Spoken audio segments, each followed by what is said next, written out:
සුබ දවසක් වේවා කියලා ප්‍රාර්ථනා කරන ඔයාලා හැමෝටම වෙල්කම් ටු මයි YouTube channel. ඉතින් අද මම මේ කියලා දෙන්න යන්නේ පොඩි මාළු රසම රසට හින්දලා උයාගන්නේ කොහොමද කියලා. මේකට අපිට ඕනම පොඩි මාළු කරගයක් ගන්න පුළුවන්. බලමුකෝ අපි හදන්නේ කොහොමද කියලා. ඉන්ම ලොකු ලුණු ගෙඩියකින් භාගයක් විතර සුදු ලුණු ටිකක්, කරපිංච ටිකක්, අමුමිරිස් ටිකක් කපා ගන්න ඕනේ. ඊට පස්සේ මාළු ටික හොඳින් සෝදලා අරගෙන මිරිස් කුඩු තේ හැඳි දෙකක් විතර එකතු කරගන්න ඕනේ. දැන් ලුණු තේ හැඳකුයි කහ කුඩු තේ හැඳි භාගයකුයි එකතු කරගන්න ඕනේ. 3-5 තේ හැඳි භාගයක් විතරත් එකතු කරගන්න ඕනේ. ගම් මිරිස් කුඩු තේ හැඳි එකමාරක් විතර එකතු කරගන්න. දැන් මේ ටික හොඳින් අනා ගන්න ඕනේ.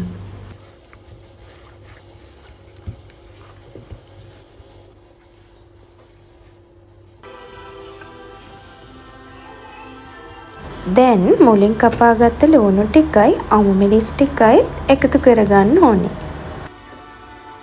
මේකටම එකතු කරලා අනා ගන්න ඕනේ.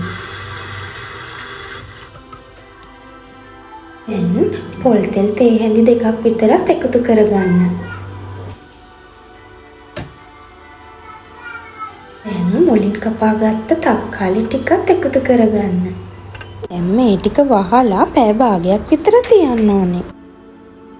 ෆෑන් එකක් ලිපේ තියලා ෆෑන් එක රත් වුණාම ඒකට තෙල් ටිකක් එකතු කරගන්න ඕනේ.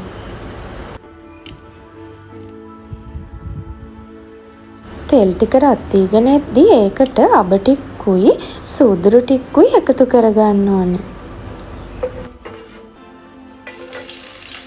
දැන් සුදු ලුණු ටිකයි කරපිංච ටිකයි එකතු කරලා හොඳින් හැන්දෙන් කලවම් කරගන්න ඕනේ. මේ වෙලාවේ හොඳ සුවඳක් එනවා. ඒ වගේම සුදු ලුණු වලින් හොඳ රසයකුත් මාළුවකට එකතු වෙනවා. දැන් මිරිස් කුඩු තේ හැඳි එකක් විතර මේකට එකතු කරලා හැන්දෙන් මික්ස් කරගන්න ඕනේ.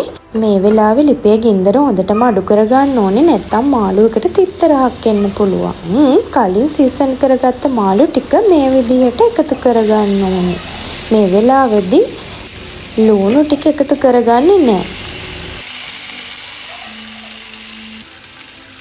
දැන් කපාගත්ත තක්කාලි ටිකත් එකතු කරලා මාළු වැහෙන ප්‍රමාණයට වතුර එකතු කරගන්න ඕනේ. දැන් පියනෙන් වහලා තැම්බෙන්න අරින්න ඕනේ. දැන් මාළු එක හොඳට තැම්බිලා තියෙන්නේ.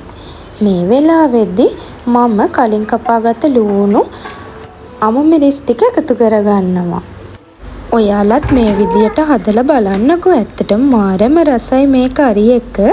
ගේවුණු තැන කන්න පුළුවන්. බත් එක්ක කන්න ආය මාළුවක් ඕනේ නැති තරම්.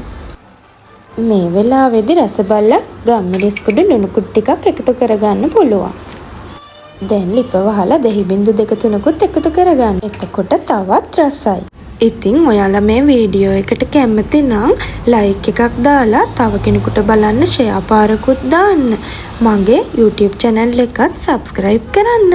මේ වීඩියෝ එක බලපු ඔයාලා හැමෝටම ආදරෙයි.